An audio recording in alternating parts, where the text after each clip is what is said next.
오늘 말씀은 갈라디아서 5장 22절에서 24절 말씀입니다. 갈라디아서 5장 22절에서 24절 말씀, 페이지로는 신약 308페이지입니다.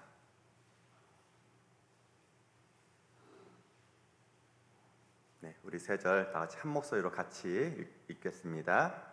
오직 성령의 열매는 사랑과 희락과 화평과 오래 참음과 자비와 양성과 충성과 온유와 절제니 이 같은 것을 금지할 법이 없느니라. 그리스도 예수의 사람들은 육체와 함께 그 정욕과 탐심을 십자가에 못 박았느니라. 아멘. 네, 갈라디아서를 시작한 지 근 2년이 돼가는 것 같습니다. 이 갈라디아서를 선택해서 또 이렇게 같이 말씀 나누면서 제가 더 많이 배우고 또 많이 은혜를 받는 것 같습니다. 오늘 또 말씀을 통해서 또 주님의 귀한 음성이 우리 성도님들에게 저에게 또 가득 넘치기를 축복합니다. 국민학교 하면 너무 익숙하시죠? 저도 국민학교가 더 익숙합니다. 어떻습니까? 요즘엔 초등학교 다니면서도 부모님들이 같이 운동회 때 운동회 하는 모습을 이제는 보기가 어려운 것 같더라고요. 저희 때만 해도 운동회 하면은, 체육대 하면은 부모님들이 다 나와서 또 부모님들이 또 같이 하는 운동 경기도 많이 있었습니다. 그 중에서도 제일 기억에 남는 혹시 운동 경기 있으십니까? 어떤 것이 계신지.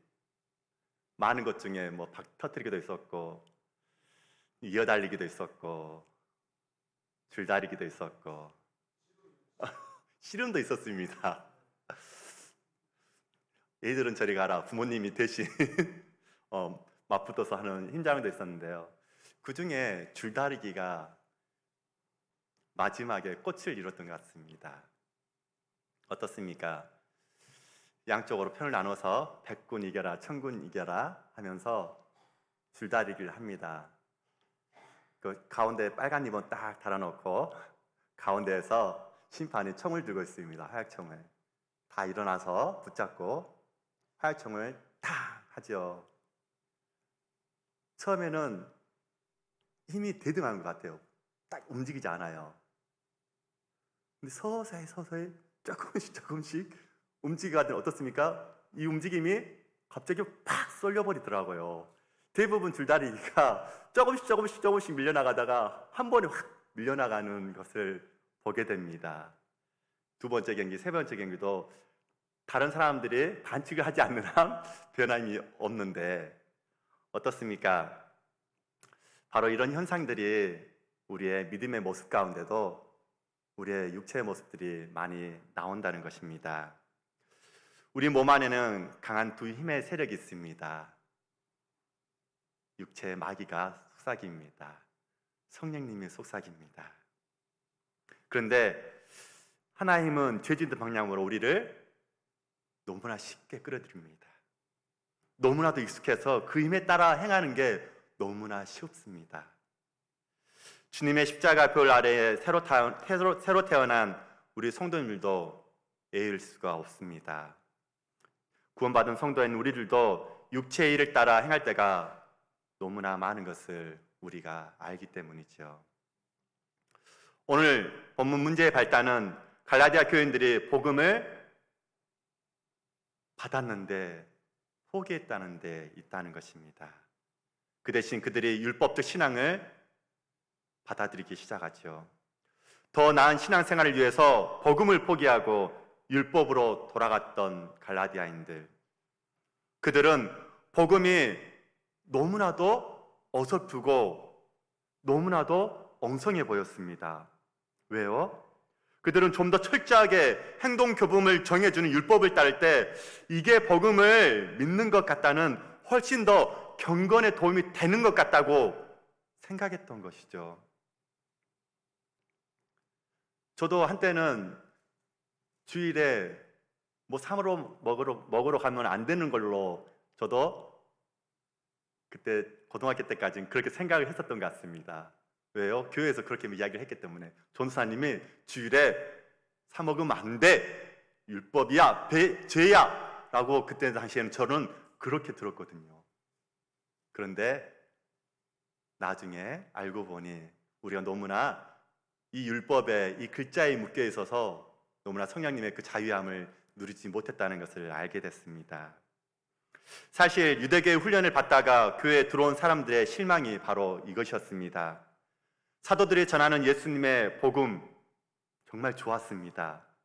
무거운 짐을 다 벗겨주는 거, 그 십자가의 복음에 감동도 하며 울기도 하며 너무나 좋았습니다. 그런데 하루하루 살다 보니까 무엇인가 확실하게 훈련시켜 주는 것이 없어 보였어요. 눈에 보이는 명확한 규정도 없어 보입니다. 하라고 강요하지도 않아요. 그렇다고 하지 않아야 할 목록들도 없었고 처벌도 당연히 없었습니다. 모두가 각자의 믿음에 따라 행동하라고 하는 것입니다. 그래서 되는 것도 없고 되지 않는 것도 없는 것 같아 조금은 허술해 보이는 이 복음, 그것이 그들로 하여금 율법의 주황을 따르는 율법적 신앙이 더 경건에 도움이 된다고 믿게 된 이유입니다. 사도 바울은 율법이 주는 유익을 부정하지는 않았습니다. 왜요? 그것은 율법은 죄를 억누르는 기능을 하기 때문입니다. 그러나 그것은 병 안에 뱀을 넣고 그 병의 뚜껑을 막아놓은 것과 같습니다. 병막에만 막아 놓았을 뿐 위험한 진승은 병 안에 그대로 존재하고 있기 때문이죠. 그것은 근본적인 문제를 해결해 주지 못합니다. 한번 터져버리면 뱀의 독에 죽을 수 있게 되는 문제를 여전히 안고 있다는 것이죠. 율법은 단지 사람의 정의 얼굴 우리에게 보여주고 때로 억제시켜 줍니다. 율법은 결코 우리 안에 들어있는 죄란 독사를 처리하지 못함을 우리가 간과하고 있다는 것이죠. 그럴 힘도 없고 그럴 목적으로 하나님께서 율법을 주시지도 않으셨습니다. 우리 안에 죄란 독사가 있음을 알게 하시고 그래서 그 독사를 죽이고 처리하여 자유롭게 해주시기 위해 예수님이 십자가를 지셨습니다. 율법은 죄를 억누르는 일 외에는 해줄 수 있는 게 없다는 것입니다. 율법은 우리를 가정교사인 예수님께 인도하게 하려고 하나님께서 우리에게 주신 것입니다. 그렇기에 하나님께서는 우리 안에 있는 죄의 독사를 처리하려 우리로 자유를 주실 수 있는 방법을 주셨습니다. 바로 그것이 옛사람을 십자가에 못 박고 우리에게 성령님을 부어주신 것입니다. 오늘 본문 한번 다시 한번 읽어볼까요? 22절부터 24절 같이 다시 읽겠습니다. 오직 성령의 열매는 사랑과 희락과 화평과 오래 참음과 자비와 양성과 충성과 온유와 절제니 이 같은 것을 금지할 법이 없느니라. 그리스도 예수의 사람들은 육체와 함께 그 정욕과 탐심을 십자가에 못 박았느니라. 성령의 열매 9가지를 나눠서 앞에 3가지는 하나님과의 관계, 그리고 중간에 3가지는 사랑과의 관계, 그리고 나머지 3가지는 나와의 관계에 대해서 이야기를 하지요. 그런데 22절에 오직 성령의 열매는 헬라 대라고 이야기하는데요. 이것은 그러나라고 표현됩니다. 이 그러나를 읽으면 그러나 성령의 열매는 라고 이야기하고 있습니다. 혹시 앞절을 지난달에 우리 같이 말씀 나눴는데 기억나십니까? 생각이 전혀 안 나시죠? 지난달 걸 다시 되돌려 올까요? 육체의 일 때문에 육체를 하지 말라고 그렇게 이야기하고 그러나 성령의 열매는 라고 이렇게 이야기를 하고 있는 것입니다. 이는 성령의 열매와 육체의 일을 분명하게 대조하기 위해서 사용된 그러나 오직으로 이야기를 하고 있습니다. 즉 성령이, 그리고 또한 열매는 성령의 은사와는 구별되는 것으로 우리 인간의 책임성을 강조하는 말입니다. 열매. 오직 성령의 열매를 우리 다시 한번 잘 기억하기 바랍니다. 즉, 이 성령의 능력이 인간 안에 작용한 한편 하나님의 은혜에 대한 인간의 편에서의 응답이 바로 열매라는 것입니다. 24절을 원문으로 볼 때 본문은 그리스도 예수의 십자가에서 우리의 옛 사랑과 정욕과 욕심까지도 못 박아 주셨다는 것을 강조하고 있는 것입니다. 이 표현은 로마서 8장 13절 같은 의미의 말씀입니다. 본문에 육체를 십자가에 못 박았다는 표현, 로마서에서는 몸의 행실을 죽인다라는 표현과 같은 표현입니다. 그런 의미에서 그리스도 예수의 사람들은 철저히 십자가에 자기 옛 본성을 못 박고 날마다 그리스도를 따라가는 사람들인 것이죠. 믿음으로 십자가를 받아들인 그들은 예수의 그 십자가에 자신의 죄된 육체의 정과 욕심뿐만 아니라 그 육체 자체를 못 박은 자들을 이야기하고 있는 것입니다. 죄는 우리를 결국 망하게 하는 세력입니다. 우리 몸을 통해 다시 죄의 종이 되게 하려고 우리를 끊임없이 유혹하지요. 그러나 우리 안에 들어와 계신 성령님은 죄의 세력으로부터 우리를 지켜주고 계십니다. 지금도 우리에게 말씀하시고 힘을 주시고 능력을 주시고 우리를 보호하여 주고 계십니다. 누구나 처음에는 이 사실이 잘 믿어지지 않아요. 그냥 듣기 좋으라고 하는 말인 것 같기도 하고, 그러나 성령님은 거기서 그치지 않습니다. 우리 안에 감정까지 새롭게 하고 계십니다. 조금씩 우리의 마음을 죄악된 모습에서 새롭게 변화시켜 주시고 계시는 것이죠. 그래서 감정까지 우리가 조금씩 하나님께 나아가는 우리의 마음들, 그래서 우리는 죄를 이길 수 있게 됩니다. 결국 서로에 대하여 새로운 관계를 맺게 하시지요. 성령께서 우리 안에서 작용하셔서 최종적으로 나타나는 결과를 바로 열매라고 말씀하고 있습니다. 즉, 성령의 열매라고 하는 것은 우리가 그토록 성령을 거역하고 자기 멋대로 행하려고 함에도 불구하고 성령님이 만들어내는 결과를 의미한다는 것입니다. 우리 주님은 이 중요한 영적인 원리를 친절하게 설명해 주시죠. 바로 마태복음 7장 15절에서 19절 말씀인데요. 우리 같이 한번 읽어볼까요? 거짓 선지자들을 삼가라. 양의 옷을 입고 너희에게 나오나 속에는 노략질하는 일이라. 그의 열매로 그들을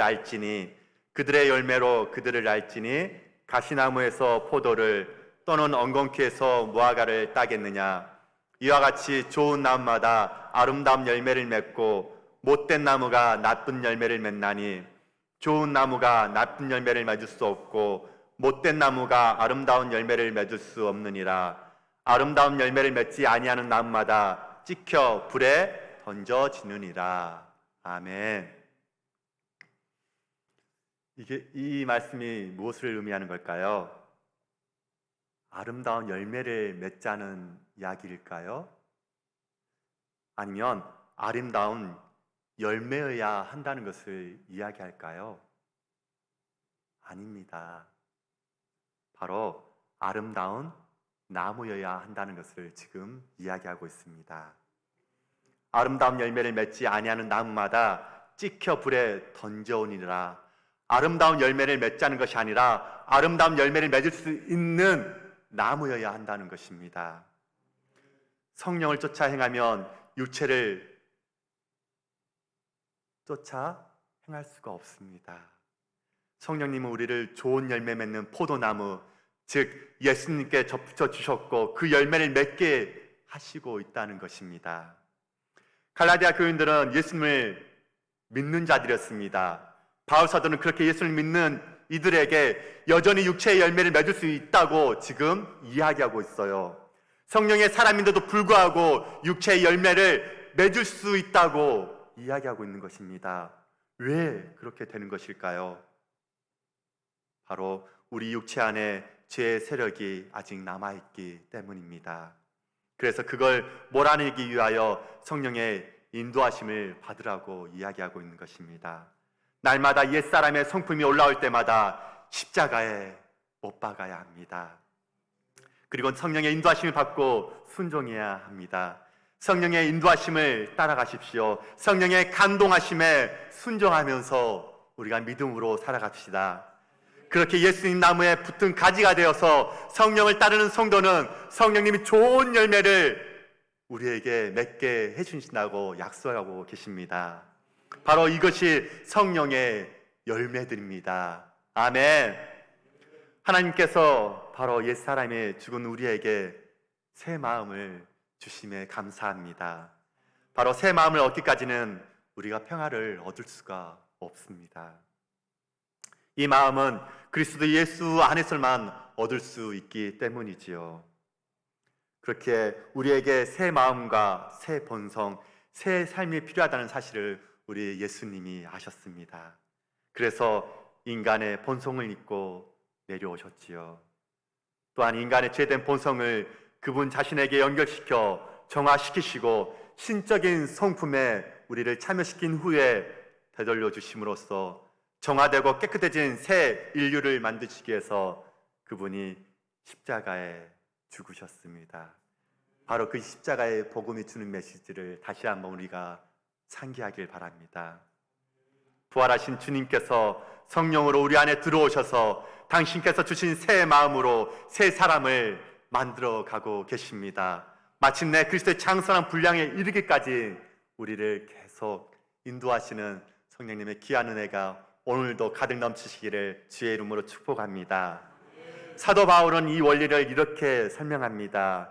에베소서 4장 13절, 14절 말씀인데요. 같이 읽어볼까요? 우리가 다 하나님의 아들을 믿는 것과 아는 일에 하나가 되어 온전한 사람을 이루어 그리스도의 장성한 분량이 충만한 데까지 이르리니 이는 우리가 이제부터 어린아이가 되지 아니하여 사람의 속임수와 간사한 유혹에 빠져 온갖 교훈의 풍조에 밀려 요동하지 않게 하려 함이라. 아멘. 갈라디아 교인들이 바로 하나님과의 관계가 힘들고 어려워졌을 때 그 결과는 바로 그들 상호간의 성도님들끼리 그 관계도 영향을 미칠 거라고 바울은 말하고 있습니다. 갈라디아 교인들은 그리스도의 자녀로서 살아야 했습니다.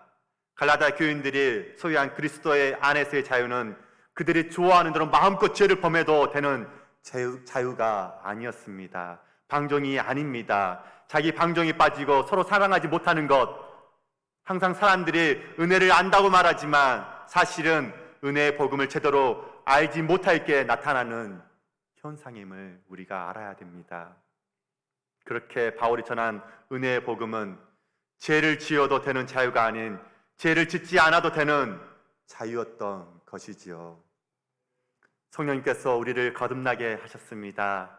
우리 안에서 그리스도를 빚기 시작하십니다. 우리는 신성한 성품에 참여하는 자가 되게 오늘 이 시간도 우리에게 말씀하고 계십니다. 그리고 우리의 인격을 통해서 우리로 성령의 열매를 맺도록 지금도 우리를 인도해 가고 계십니다. 성령님이 지금도 보아스와 같이 쉬지 않고 우리 안에 일하고 계심을 축복하며 감사합니다. 아멘. 바울 사도는 이 놀라운 그리스도의 신분과 변화를 성령님이 우리 안에서 이루어가고 계신다고 말씀해주고 계십니다. 바로 로마서 8장 26절 말씀으로요. 같이 읽어볼까요? 이와 같이 성령도 우리의 연약함을 도우시나니 우리는 마땅히 기도할 바를 알지 못하나 오직 성령이 말할 수 없는 탄식으로 우리를 위하여 친히 간구하시느니라. 이것이 성령님께서 우리 안에 계시면서 일하신다는 큰 진리를 표현하는 놀라운 방법입니다. 거듭 말씀드리지만 이것이 사실이 아니라면 우리는 그리스도의 자녀가 아닙니다. 성령님께서 우리 안에 하나님의 아들이며 성령이 충만하신 주님의 성품을 나타내게 하십니다. 존 스토트 목사님은 성령의 열매에 대해서 다음과 같이 이야기를 하셨습니다. 사람들 안에서 하나님의 영이 깊이 역사하시는 진정한 증거는 감정적인 경험이나 굉장한 표적이 아니라 그리스도를 닮은 인격적 특징들이다. 굉장한 경험을 자랑하지만 사랑, 희락, 화평, 자비, 절제 등이 결여된 그리스도인이 있다고 하자 나는 우리 모두가 그의 주장에 무엇인가 잘못된 것이 있음을 볼 것이라고 생각한다. 그러나 자신의 경험이나 은사가 무엇이든 간에 그 품성을 통해 주 예수의 향기를 느끼게 해주는 다른 그리스도인이 있다고 하자 우리 모두는 분명히 그 사람과 함께 있기를 더 원할 것이다. 왜냐하면 우리는 그 사람에게서 하나님의 은혜의 증거와 성령이 거하시는 전을 보기 때문이다 라고 이야기하셨습니다. 우리의 하루하루 살아가는 우리의 몸이 무엇을 향해 나가고 계십니까? 어떤 열매를 우리 안에 품고 계십니까? 사랑, 희락, 화평 모두가 너무나 잘 알지만 그것이 결여된 모습인지 아니면 예수의 향기가 우리에게 많은 세상 사람들에게 보여주는 삶을 살아가고 계시는지요?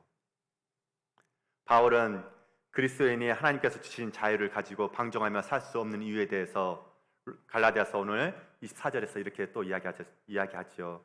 그리스도 예수의 사람들은 육체와 함께 그 정욕과 탐심을 어디에 못 박았습니까? 십자가에 못 박았느니라. 우리 그리스도인은 육체를 십자가에 못 박았습니다. 이와 함께 죄의 노예로 살던 옛사람이 그리스도와 함께 십자가에 못 박혀 죽었습니다. 즉 죄에 대해 죽은 것입니다. 사도 바울은 로마 교회 성도님들에게 이 놀라운 복음의 진수를 설명하셨죠. 바로 로마서 6장 6절입니다. 우리 함께 같이 읽을까요? 우리가 알거니와 우리의 옛사람이 예수와 함께 십자가에 못 박힌 것은 죄의 몸이 죽어 다시는 우리가 죄에게 종노를 하지 아니하려 함이니. 예수님은 십자가에서 우리의 옛사람만 못 박아 주신 것이 아니었습니다. 바로 정욕과 탐심도 십자가에 함께 못 박아 주셨습니다. 그리고 하나님의 영광을 위해 살고자 하는 이 소원을 통해서 새롭게 새 마음을 우리에게 심어 주셨습니다. 이처럼 예수님과 함께 십자가에 못 박혔다는 사실, 바로 우리의 신앙에 너무나도 큰 의미가 있습니다. 우리가 예수를 믿고 하나님께 의롭다함을 받은 새 사람이 되면 율법주의적이거나 방종주의적 삶을 살 수가 없습니다. 오직 성령 안에서 주님과 동행하며 살아가는 것이지요. 또한 성령으로 행한다는 것은 성령의 지도와 가르침을 받는다는 것을 의미합니다. 결국 성령으로 산다는 것은 성령님께 절대적인 복종을 삶을 고백하는 것입니다. 바울은 앞서 성령의 열매를 말하면서 중점을 두었던 불화의 문제, 바로 육신의 일에 대해서 다시 한번 경고하고 있는 것입니다. 로마서 6장 12절, 14절 같이 읽어볼까요? 그러므로 너희는 죄가 너희 죽은 몸을 지배하지 못하게 하여 몸의 사욕에 순종하지 말고, 또한 너희 지체를 불의의 무기로 죄에게 내주지 말고, 오직 너희 자신을 죽은 자 가운데서 다시 살아난 자 같이 하나님께 드리며 너희 지체를 의의 무기로 하나님께 드리라. 제가 너희를 주장하지 못하리니 이는 너희가 법 아래에 있지 아니하고 은혜 아래에 있음이라. 아멘. 존 오트보그 목사님이 성령에 순종하는 삶과 성령을 소멸하는 삶에 대해서 글을 썼습니다. 성령에 순종하는 삶 아니면 성령을 소멸하는 삶. 인생을 살다 보면 성령의 영향력에서 우리 자신을 개방하는 행동을 하든지 아니면 우리 자신을 성령에게서 차단하는 행동을 하든지 둘 중 하나이다. 성령은 언제라도 하나님이 생각하시는 최고 버전의 나를 향해 인도하실 준비가 되어 있으신데 내가 인도받기를 싫어할 때가 많다. 화내고 욕심부리고 거짓말하고 싶을 때가 있다.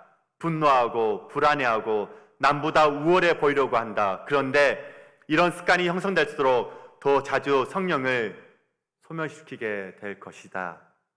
습관을 다시 들이려면 시간도 걸리고 지혜도 필요하다. 따라서 어떤 순간에든 나에게 필요한 건 성령의 인도에 순종하고자 하는 마음이다 라고 말씀을 하셨습니다. 성령을 소멸시키고 있지는 않았는지요?